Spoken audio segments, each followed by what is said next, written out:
So welcome back. हम देखेंगे class 10 biology का चैप्टर लाइफ प्रोसेसेस। इसके हमारे कुछ टॉपिक्स कंप्लीट हो गए थे। आज जो हम टॉपिक पढ़ने वाले हैं वो है न्यूट्रिशन कैसे होता है। तो जो एनसीईआरटी में हमारा नेक्स्ट टॉपिक है वो है न्यूट्रिशन इन यूनिसेलुलर ऑर्गेनिज्म। तो हम एक एग्जांपल ले लेते हैं एमीबा का।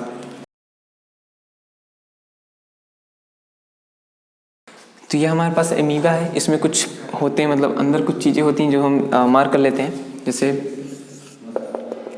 ये हमारा पुराना फूड वैक्यूल हो गया, ये न्यूक्लियस हो गया। तो ये जो हो गया हमारा न्यूक्लियस हो गया, ये ओल्ड फूड वैक्यूल हो गई। मतलब फूड वैक्यूल क्या होती है आगे देखेंगे। अभी इसको मार्क कर लीजिए, ओल्ड फूड वैक्यूल। ये हमारा अंदर जो है ये न्यूक्लियस हो गया। इसमें कॉन्ट्रैक्टाइल वैक्यूल भी होती है, इसको हम लिख देते हैं कॉन्ट्रैक्टाइल वैक्यूल। और ये अंदर, इसके अंदर का प्लाज्मा। तो इसका नाम है एमीबा। ठीक, तो हम न्यूट्रिशन जो देखने वाले हैं इसके अंदर देखने वाले हैं ये क्या करता है बेसिकली। क्योंकि ये यूनिसेलुलर ऑर्गेनिज्म है। यूनिसेलुलर ऑर्गेनिज्म और मल्टीसेलुलर ऑर्गेनिज्म क्या होता है। यूनिसेलुलर ऑर्गेनिज्म मतलब एक ही सेल, जो एक ही सेल का पूरा ऑर्गेनिज्म। मतलब हमारी बॉडीज में कितनी सारे हैं सेल्स मिलके, सेल्स से टिश्यू, टिश्यू से ऑर्गन्स मिलके, ऑर्गन से ऑर्गन सिस्टम मिलके इतनी सारी पूरी बॉडी बनी है। लेकिन यूनिसेलुलर ऑर्गेनिज्म के केसेस में क्या होता है, जो एक सेल होती है ये पूरी एक सेल ही है, एक सेल के अंदर ही सब कुछ होता है, वो ऑर्गेनिज्म ही पूरा एक सेल का होता है। मल्टीसेलुलर मतलब जैसे हम लोग। तो इसमें हम न्यूट्रिशन देखने वाले हैं। तो ये क्या करता है, जैसे अभी हम देखेंगे। जैसे मान लीजिए इसको फूड, एक फूड पार्टिकल है, हम यहाँ पे ले लेते हैं, ये फूड पार्टिकल है, ये एक एक्सटर्नल फूड पार्टिकल है। तो ये इसे कैसे इंगेज करता है, कैसे अपने अंदर लेता है। तो ये क्या करता है, इसने यहाँ से अपनी ओपनिंग खोली और ये अपना स्ट्रक्चर ऐसे कर लेता है, ऐसे। मतलब इसको पूरी तरह से कवर करने का प्रयास करता है। ठीक, अब इसके बाद ये जो ओपनिंग इसने बनाई है इसे हम कहते हैं स्यूडोपोडिया। इस ओपनिंग, ये जो ओपनिंग है, इसको, ये ओपनिंग नहीं, केवल ये जो ओपनिंग बनाई है इसे हम स्यूडोपोडिया कहते हैं। ये जो ओपनिंग ये बनी हुई है, ये जो ओपनिंग है स्यूडोपोडिया। तो अब क्या करता है फिर इसके बाद, ये फर्स्ट स्टेप था। अब इसके बाद इसने फूड पार्टिकल को कवर किया। अब इसके बाद देखिए क्या करता है, अब जो हमारा स्टेप 2 है इसमें क्या होता है, इसमें जो ये फूड पार्टिकल है अंदर चला जाता है। ये कहीं इसको पूरी तरह से कवर कर रखा था, तो ये फूड पार्टिकल कहीं अंदर आ गया। और अब जो एमीबा है उसने ये बंद कर दिया अपने आप को। ये जो कवरिंग उसने गोल गोल बनाई थी चारों तरफ उसके, वो उसने बंद कर लिया। अब इसे हम नाम देते थे food particle, external food particle. अब इसके बाद क्या होगा, ये जो है ये कॉन्ट्रैक्टाइल वैक्यूल में जाएगी। ये फूड पार्टिकल कुछ ऐसे, ये इसके साथ कंबाइन होगी पूरे, क्योंकि एक ही सेल का ऑर्गेनिज्म है। ये इसके साथ कंबाइन होगी, कॉन्ट्रैक्टाइल वैक्यूल है। कॉन्ट्रैक्टाइल वैक्यूल में ये अंदर गया। फिर इसके बाद इनके अंदर कई सारे ये जो ओल्ड फूड पार्टिकल, जैसे हमारे पास ये इस तरह के कई सारे ओल्ड फूड पार्टिकल्स प्रेजेंट थे, तो वैसे इसी तरह ये डिस्ट्रीब्यूट होंगे। ये जो फूड पार्टिकल है इस तरह से पूरी एक सेल में डिस्ट्रीब्यूट होंगे और मिल के इस तरह की कई सारी ओल्ड फूड वैक्यूल बनाएंगे। देख लेते हैं अगला स्टेप। ठीक है, तो ये स्टेप था। अब बात आती है, ये इस तरह की फूड वैक्यूल कई सारे डिस्ट्रीब्यूट हो गए। अब इसके बाद फूड डाइजेस्ट हो जाएगा। तो अब जो हमें देखना है इसका इगेशन कैसे होगा। मतलब इसमें, मतलब ये जो अनडाइजेस्टेड फूड है उसे इगेशन कहते हैं, कैसे बाहर निकालेगा।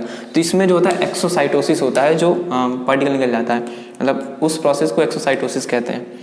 तो अब क्या होगा, सपोज अब इसे अपना अनडाइजेस्टेड फूड निकालना है, तो ये यहाँ से फिर से एक ओपनिंग बनाएगा ऐसी करके, और यहाँ से अपना जो अनडाइजेस्टेड फूड है वो निकाल देगा।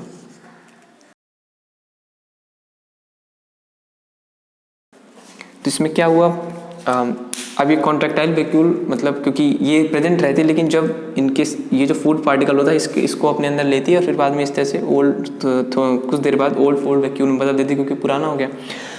फिर इस तरह से अब एक्सटर्नल फूड पार्टिकल यहाँ पे नहीं रह जाएगा क्योंकि हमने नेक्स्ट स्टेप देख लिया था। अब इसी तरह से हर प्रोसेस होगी, हर बार फूड पार्टिकल बाहर आएगा, फिर वो उसको अंदर लेगा, फिर वो एक्सटर्नल जो फूड पार्टिकल है फूड कॉन्ट्रैक्टाइल वैक्यूल में जाएगा, फिर ओल्ड फूड वैक्यूल में बदलेगा, फिर बाद में अनडाइजेस्टेड फूड ऐसे ही निकलेगा। तो ये था हमारा nutrition in unicellular organism. Example लिया था हमने अमीबा, क्योंकि अमीबा एक यूनिसेलुलर ऑर्गेनिज्म है। अब देख लेते हैं न्यूट्रिशन इन मल्टीसेलुलर ऑर्गेनिज्म, जैसे कि हम लोग। Nutrition in human beings he हमें बेसिकली देखना है।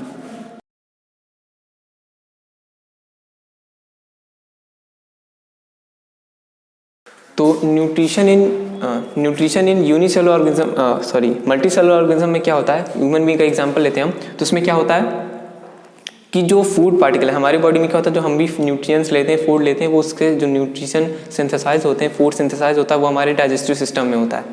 तो बेसिकली हम इसमें डाइजेस्टिव सिस्टम के बारे में गौर से पढ़ने वाले हैं।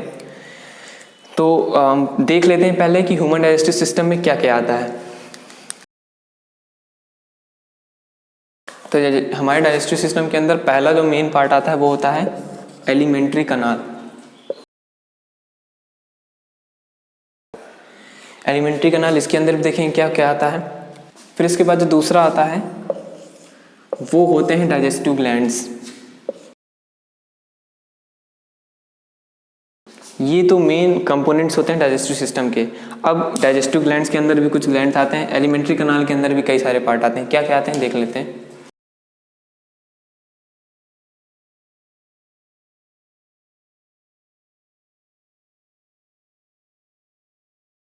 एलिमेंट्री कनाल के अंदर जो आते हैं वो होता है पहला माउथ एंड बकल कैविटी, पहला पार्ट, बॉडी पार्ट, मतलब डाइजेस्टिव सिस्टम का पार्ट बकल कैविटी हो गया। दूसरा देख लेते हैं फेरिंग्स। तीसरा ईसोफेगस। ईसोफेगस में ओ साइलेंट है, OESOPHAGUS, ईसोफेगस। अब इसके बाद आता है चौथे नंबर पे स्टमक, पांचवें नंबर पे लार्ज इंटेस्टाइन, छठवें नंबर पे स्मॉल इंटेस्टाइन। अब लार्ज इंटेस्टाइन और स्मॉल इंटेस्टाइन के भी कुछ पार्ट्स होते हैं। तो पहले हम देख लेते हैं डाइजेस्टिव ग्लैंड्स कौन कौन से हैं जो हमारे सिलेबस में हैं।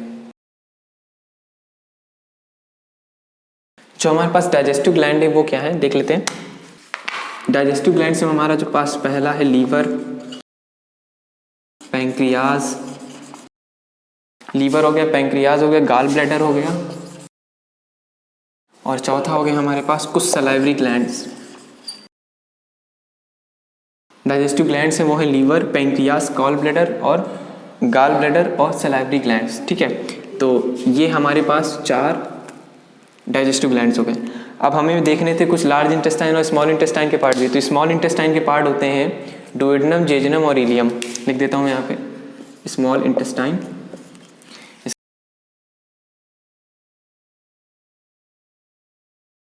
डुओडेनम, इलियम और जेजुनम, इन सब के बारे में हम डिटेल से पढ़ेंगे। अब आते हैं लार्ज इंटेस्टाइन में। लार्ज इंटेस्टाइन के भी कुछ पार्ट होते हैं। तो जो लार्ज इंटेस्टाइन के पार्ट हैं उनके नाम्स हैं, लार्ज इंटेस्टाइन के जो पार्ट हैं वो है सीकम,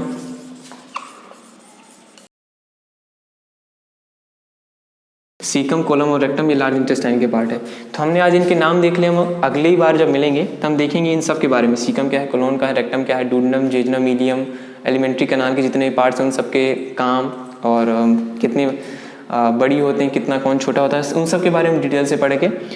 तो आज हमने सीखा यूनिसेलुलर ऑर्गेनिज्म का न्यूट्रिशन, अमीबा का, जो कि हमने पूरा कंप्लीट कर लिया। और न्यूट्रिशन इन ह्यूमन बींग्स में हमने सारे पार्ट्स देख लिए, किस पार्ट के अंदर कितने पार्ट होते हैं, कौन कौन से मेन कंपोनेंट होते हैं। That's all for this video.